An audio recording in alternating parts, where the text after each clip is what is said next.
If you've been watching the news, you're wondering what's going on with the housing market. Yes, the market has slowed down. It's not 2021 anymore. But is it just going back to normal after all these crazy years, or is it more than that? And what does it mean to you?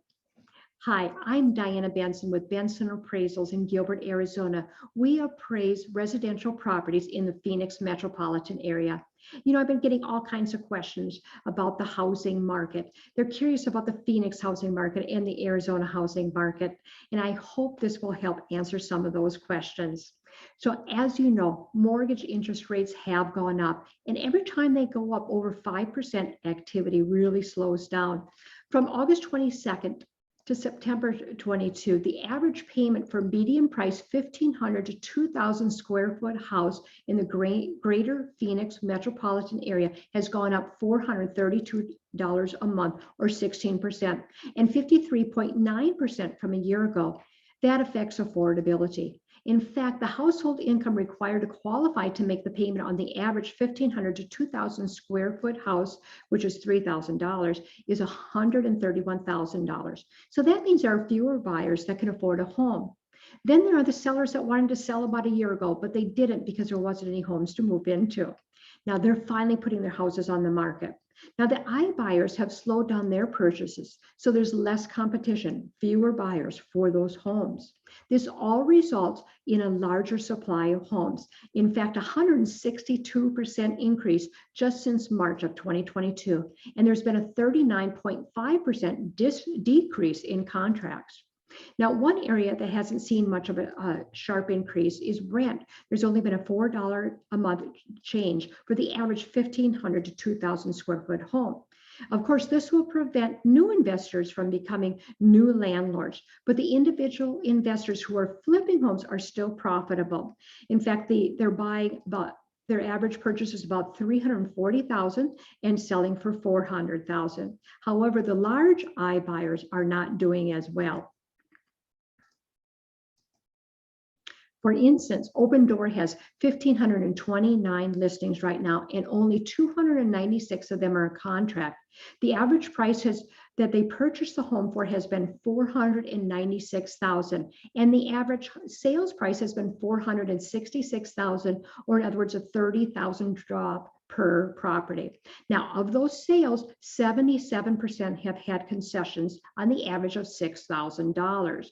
Last year, they lost $662 million, and Zillow lost $528 million. Now they're joining forces in a multi-year partnership. One area that supply is not growing is in new construction. In fact, building permits are down 46% since last year. This will bring the supply back to down in the months to come. So what is going on in new construction? Well, what about the homes near me? It's been almost impossible to buy new construction over the last few years. There's been waiting lists, drawings, or raffles, and very minimal choices. Not knowing if and when your name will be drawn, and if it did, what will the price be when it was drawn? Well, that's all changing. There's no more list. Builders' incentives are back. They're using concessions to buy those interest rates down so more people can afford their homes. And they're also giving specials with free upgrades.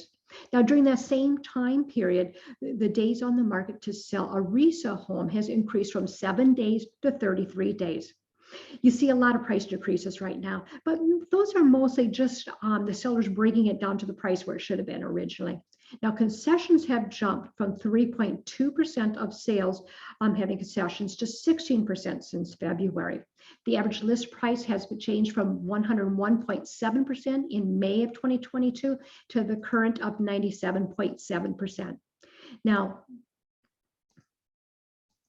there we go. Prices are still up from September 2021 by 7.3%, but they're down 8.1% since May of this year. This is especially true for the homes that are under $300,000. Now, a strong employment base will really help keep prices stable in the future, with 45 big companies. I'm trying to change my screen here a little bit. 45 big companies moving here. Arizona is ranked number 2 in the job market with a 1.5% month-over-month increase. Month over month, Arizona non-farm employment increased by 46,300 jobs. Arizona non-farm employment has recovered 128% of the jobs since the pre-COVID times. And unemployment rate is at 3.5%. Here are some things to look forward according to the 2022 GPAC. There's 10,859 jobs with 55 new businesses coming in high tech, biotechnology, medical, the Taiwan semiconductor. These jobs will have an average salary of $76,000. You really need to tune out all the propaganda out there and see what's really happening right here in the Phoenix area, because real estate really is local. So let's go over, why don't we start with a little bit of a summary, starting with the good news first. So for the buyers, September through October is typically the best time to buy. There's a little bit less competition, there's less buyers. That means more choices. That means you don't have to waive that appraisal and you don't have to waive that inspection. You just have more choices. For the sellers, 65% of the people selling right now have owned their home for 2 years or more. That means that they're going to have equity in their homes. Now, prices are still up 7.3% from last September. Now, how about for the market in general, for everyone? Well, corporate profits had hit a new high in the second quarter of 2022. Arizona is ranked number 2 in the job market with a 1.5% month-over-month increase. And companies like Amazon, Honeywell, HelloFresh, and many more. There's more than 8,000 people that look to move into Arizona, more than people that have moved out of Arizona in July through September this year, which is the 6th inbound state in the country. 2/3 of the people are really hesitant to move into areas with climate risk, and that really makes Arizona a premium choice. They're also moving away from those expensive coastal areas. Now for the bad news.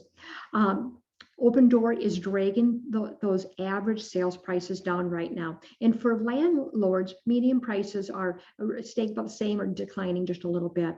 Interest rates are up over 7%, which means buyers are having to buy smaller homes with higher payments. Fewer buyers means less demand. So how can we tell what's going on in the market or what's going to happen? Well, there are 3 measures that you can look at to see what's going to be happening. The first one is the list price reductions, and that happened back in March. The days on market it takes to sell a home, that shifted in May. For the fourth quarter, it's typically right about 44 to 59 days, and we're still not there. In fact, in September, we were only at 33 days. Now, sales with concessions, that happened in July. Like I mentioned earlier, we're up 16%. So we've seen all the market measures change, which resulted in a decrease of 8.1%. So keep an eye on those numbers to see where the market's going to go next. There have been fewer new listings coming on the market, which is balancing out those fewer contracts. That will contribute to good price stability, but lower activity. Now, we may start to see some looser lending guidelines, and we may also see some longer marketing times. The experts are all over the place, but how often are the experts right anymore anyway? I don't have the number. My point is that nobody can accurately predict the future with consistent accuracy. So therefore, you really need to make the decision based on your own personal situation and see what makes best sense for you. So there's the top 2 questions. Should I wait to buy a house until 2023 or buy now? Well, if you're buying now, you have more choices. When rates go back down, you can refinance. So that higher cost will be temporary. And you have all the benefits of home ownership in the meantime. Affordability is the main issue. And interest rates are so volatile right now. So the moment that interest rate gets to the point that you can afford it, make sure you lock it in. It might only last for that one day. The second question that I get is, should I wait to sell my house? Well, there'll be fewer buyers looking at in the fourth quarter.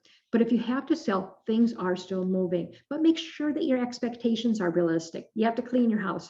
You have to make your repairs. It might take 44 to 59 days.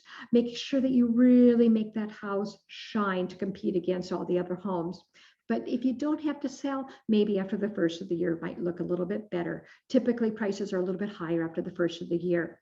But of course, that means more competition too, but it also means more buyers. Freddie Mac says that the prices will increase at about 4% in 2023.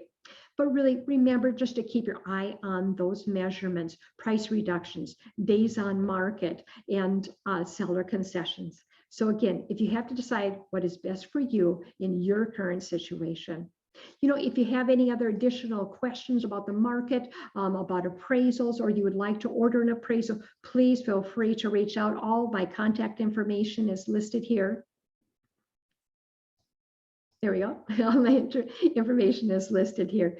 Also, if you have any questions about the Phoenix housing market, the value of your house in the area in general, I'd love to hear from you. Thanks for watching. This has been Diana Benson with Benson Appraisals, which is service you can trust.